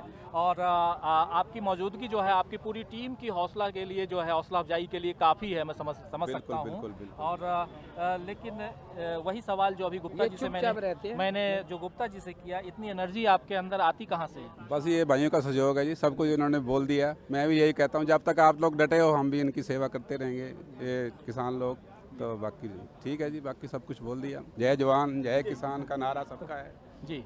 तो आपने देखा कि ये एक पूरी टीम है जो यहाँ पे हमारे साथ मौजूद है, जो लगातार यहाँ सेवाएं दे रही है। ना ये न सिर्फ इस बॉर्डर की बात है, यानी कि न गाज़ीपुर बॉर्डर की मैं बात कर रहा हूँ, बल्कि ये जो है ये दूसरे बॉर्डर्स पे भी जहाँ जहाँ आंदोलन चल रहा है, यानी टीकरी बॉर्डर पे, सिंगू बॉर्डर पे, वहाँ भी जाते हैं और वहाँ भी इन लोगों ने अपनी सेवाएँ देने की शुरुआत की है। जैसा बता रहे हैं कि कोरोना काल में भी ये अपनी सेवाएँ देते रहे हैं। तो इस कार्यक्रम के समापन की ओर बढ़ रहे हैं, लेकिन एक किसान साथी हमारे साथ जुड़े हुए हैं, इनकी बात लेना चाहूँगा और उसके साथ साथ इस कार्यक्रम को ख़त्म करना भी चाहूँगा।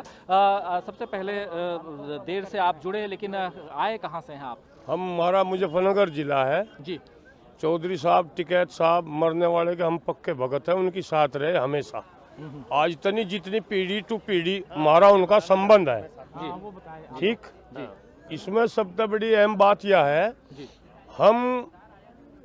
मैं यह पगड़ी पहली तारीख में बंदी चौधरी टिकैत साहब के आदेश पर, नरेश टिकैत के, राकेश टिकैत के। ठीक, यह पगड़ी किसी पार्टी की नहीं है, किसी बिरादरी की नहीं है, यह किसान संगठन की पगड़ी है। इस पगड़ी के नाम तक मैं अपनी जमीन में 1 बीघा जमीन वहीं गुरुद्वारा बनवामा, अपने ही खेत में गुरुद्वारा बनवामा, एक अपने खेत में। मैं उन आत्माओं को जो हमारे बीच में तो चली गई, जो पहले चली गई, जो आज हमारी साथ है, मैं उन्हें, उन परमात्माओं को, हे भगवान, उन्हें सच्ची श्रद्धांजलि दे। मैं वो किसान एक मिनट रोकूंगा आपको बता दूं कि इस आंदोलन के दौरान जो सरकारी आंकड़े हैं उस आधार पे 53 किसानों की जान जा चुकी है, अभी तक 53 किसानों की जान जा चुकी है, और इस जगह पे 2 किसानों की जान पिछले 2 दिनों में गई, और जिसके लिए अभी बता रहे हैं और परमात्मा को शांति प्रदान करने की गुजारिश कर रहे हैं। लेकिन मैं सही बोल रहा हूँ? बिल्कुल सही बोल रहे जी। तो लेकिन जो हौसला है, जो जज्बा है, वो आप देख सकते हैं कि वो कहीं से भी कम नहीं है, वो भरपूर है, और इस आंदोलन में पूरा समर्थन है आप सबका।